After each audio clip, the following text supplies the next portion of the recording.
কেমন আছিস? এই দাঁড়া দাঁড়া দাঁড়া, তোর এই নোংরা কাপড় চোপড় নিয়ে আমাকে জড়ায় ধরতে আসছিস? কমন সেন্স নাই নাকি? তাগুলোকে দেখা করতে যাইছো তো তুমি কি নিয়ে আইছো? তোমার হাতে দেখি বাজারের ব্যাগ, এই সামান্য শাকসবজি নিয়ে আইছো নাকি? একদম ফ্রেশ টাটকা তাজা শাকসবজি।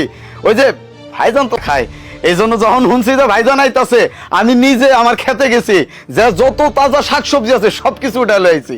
ভাইজান খায় অনেক শান্তি পাইবো, মজা পাইবো। এ যে খারাপ জিনিস খাইবো? ঢাকা শহরে ভালো জিনিস পাওয়া যায়। আর শোনো, টাকা থাকলে বাঘের চোখও পাওয়া যায়। তা অবশ্য ঠিক কইছেন আব্বাজান। ভাইজান আসসালামু আলাইকুম, ভালো আছেন? আব্বা, আর এই যে আপনারা 2টা দিন পরে আসতে পারলেন না?